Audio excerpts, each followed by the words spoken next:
And now we're halfway through. We're going to Howard Jones, Humans Lib. Which are we? Is that like a knock on women's lib or something that we pick humans lib? Is there all humans matter?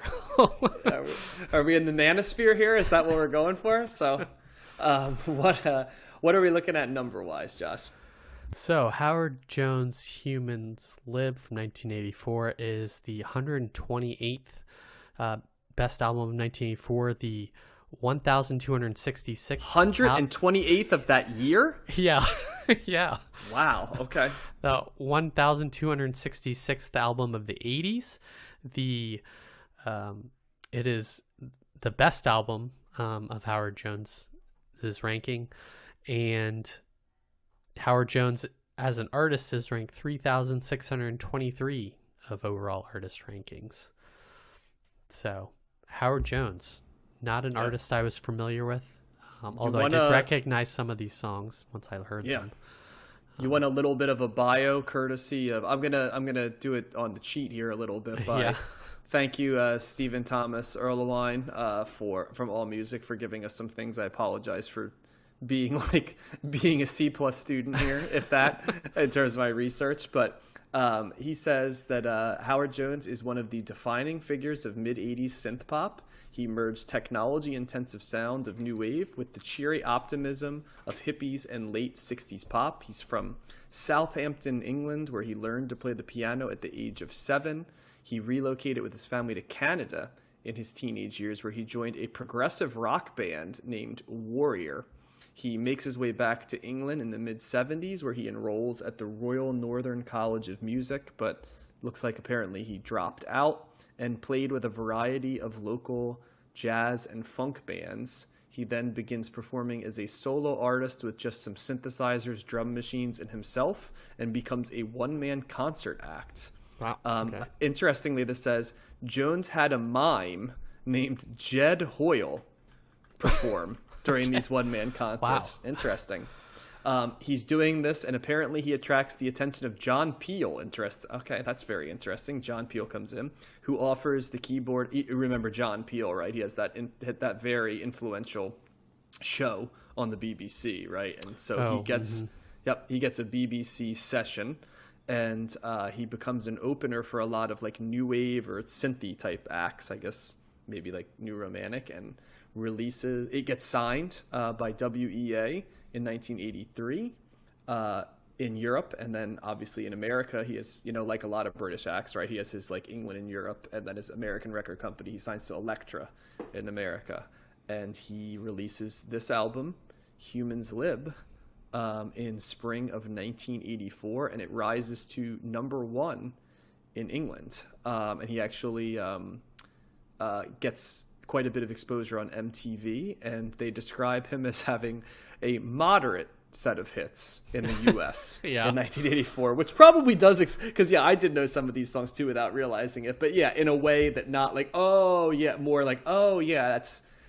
familiar, but not in like, I would have known it. So I guess that's what moderate hits would be. So there you go, Josh. That's a little bit of a background for you. Interesting. Mm-hmm. Yeah, thanks. So in terms of this album, obviously I had never heard of it before, but it really kind of, it's very 80s. I know we say that a lot, but very synthy, synthy. The synth reminds me of a certain type of like movie soundtrack. It's almost like any of these songs could be in Real Genius or Revenge of the Nerds, or any sort of montage where they're training or trying to, get back at the jocks or something. Or I think I saw that there was a Howard Jones song in Better Off Dead, which is a movie we both really like. So that's that type of, that synth is like a very like specific 80s movie synth sound that is recognizable to me. It's almost like, this is almost like robot pop in some ways. Like, you have Kraftwerk and some of the krautrock on one end, and like this is on the other end in terms of robots making music or something. Robots making music. He is the drum machine also comes into play a lot, I think, on this album.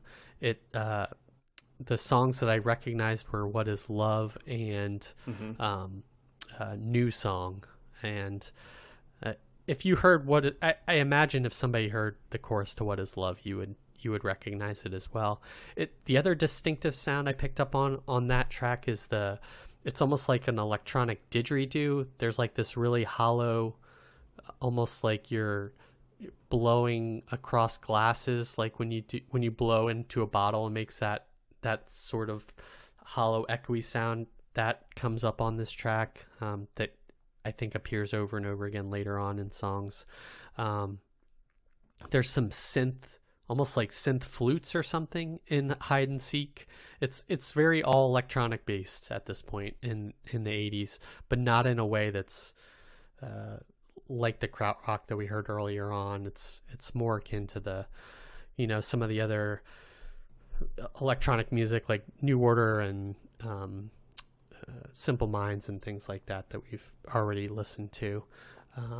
Equality was an interesting song that I hadn't heard before. It was hard not to tap my foot to the beat on that one.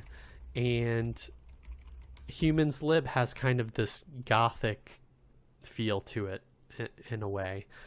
It's like gothic synth, so maybe a similar, actually not at all like Bauhaus, but maybe a distant cousin to that in some thematic way. I didn't really pay attention to the lyrics too much. I was trying to focus on the music. It's one of those albums that falls really kind of in the middle for me. I enjoyed listening to it at the time, but nothing really stuck with me.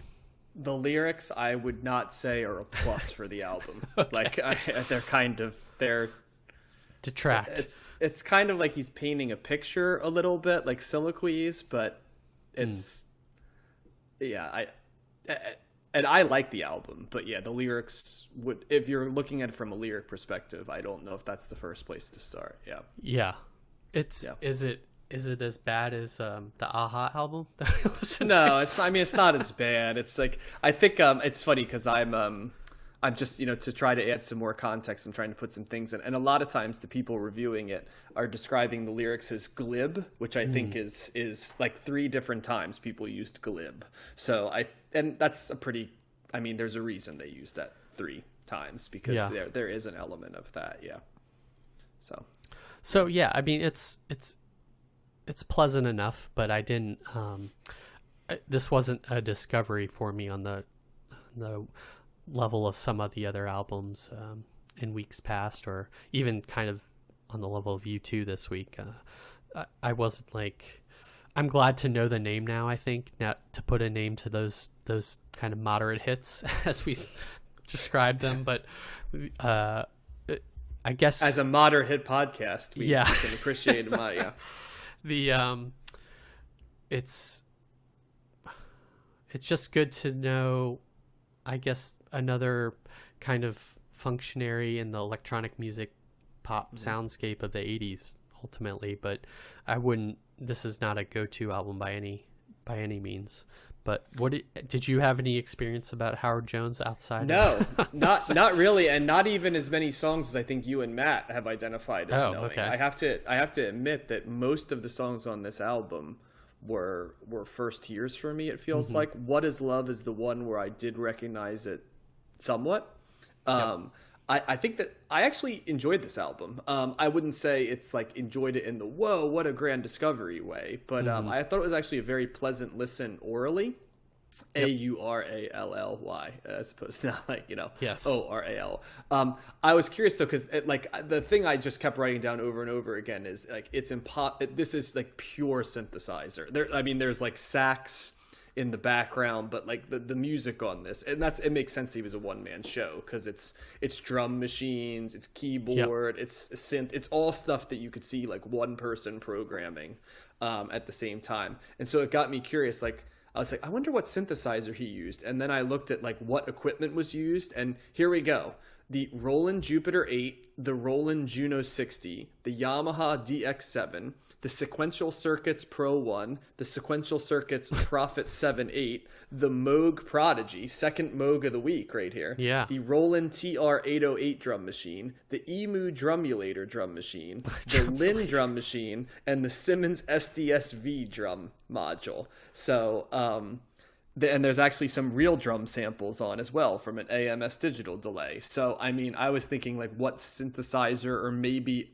synthesizers, right? Yeah. Like two, and it ends up being something all like like a bunch of synthesizers and a bunch of drum machines, right? And I think that does kind of encapsulate what this is, because it's synthesizer heavy, but it's different types of synthesizers. So some of the tracks become very drum oriented. Some of them, I guess what you would call a little bit more of the mellow tracks, dance away from the drum element and become purely electronic sounding, I would say, without the drum machines weaving in and out of them as much. The songs that spoke to me a little bit more than I like the first track, Conditioning, quite a bit. I thought it was a really good opener. Yep. It caught my attention. I also liked Don't Always Look at the Rain was a track that sounded, as I mentioned before, the lyrics didn't do much for me. The band I wrote down, and it's funny because I actually see one critic bring it up here as well, but there was like an element of Supertramp to this to me, which I found, but I actually liked it a little bit better than I liked either Supertramp album that we did. I just thought the feel of the album, especially like Breakfast in America, some of what this sounded like Breakfast of America. There's we also have mentioned there's a lot of keyboard on this album. Yep. So yeah, and in the Josh danceable scale, because I know the danceability is something you mentioned a lot. You've got ESG at one end. Yeah, ESG would be like 10, right? Yeah. And then I don't know what would even be one. What's like devoid of Gregorian chant. Yeah, something completely rhythmless. You know what I mean? But like, where would this fall on the Josh spectrum? Oh god, it's probably somewhere. Kill 'Em All would probably be a 1 on the dance. But yeah, it's probably somewhere in the middle. You could definitely move to this. It's in thinking of other electronic music. You referenced Laurie Anderson last week, and yes, this is not nearly as avant-garde. This is not like that. I was going to say, as for a comparison point, there is a range of electronic music too in terms of accessibility. So this definitely falls in the more pop-oriented. Simple Minds makes sense, but it's not even like Public Image Limited. That's more like art rock with synth. Yeah, or even the it's not industrial nature. Like that way also. Right. Yeah, like that Joy Division, New Order sound. It doesn't sound quite like, or stuff that came later, like Depeche Mode or something. It has a little bit of what like Erasure does, but it's brighter.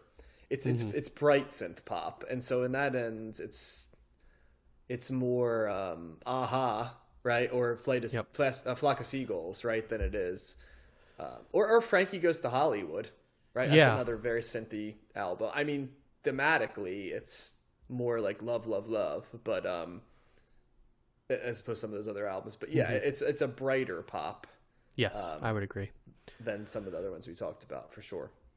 Yep, they're not, and he's definitely not trying thematically talking about other things like Frankie Goes to Hollywood is, or there's no subtext to any of this. Yeah.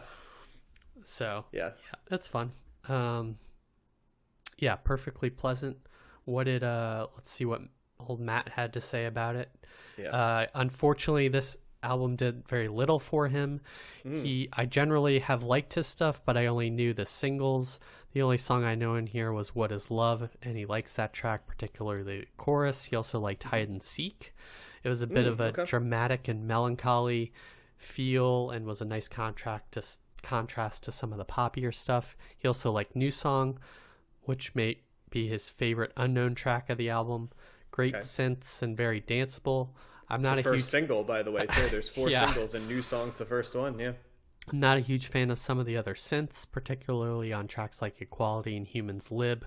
He was expecting more from this record and was surprised that he was left nonplussed for the most part. Thumbs in the middle. Okay. So, I would say I'm thumbs in the middle too on this album. Yeah, I'm thumbs in the middle as well. I found a critic described. Let me see who the critic is because it's there. The critic in Sounds magazine. It looks like okay. Mm-hmm. The critic described. He said, "This album is not an offensive record at all, but people should ask for something more demanding than oral air conditioning." Is how he describes it. Whoa, harsh. That's a little rough. I think that's a little bit harsh on this. Some of these folks were going for blood, but yeah. But yeah, I felt a very enjoyable album, but we're getting a lot of synths at this like a lot of synths to the point where like I'm getting to the point now where you have to do something with the synths that stand out now because I've heard them so often, right, in so many different contexts that if you're just doing pop music with synths, you're competing against Duran Duran and New Order and all these different bands and like I gotta like and not even to mention things like Prince and stuff like that are integrating that sound that I feel like to stand out now I need a little bit more than the status quo, so to speak. And this is, to me, the status quo of synth pop. That's not a bad thing, but yeah, it kind of does trot in that middle lane. Yep. So, yeah, thumbs in the middle from all of us. Okay, so I was going to ask you where you stand. So thumbs in the middle. Okay. Yep.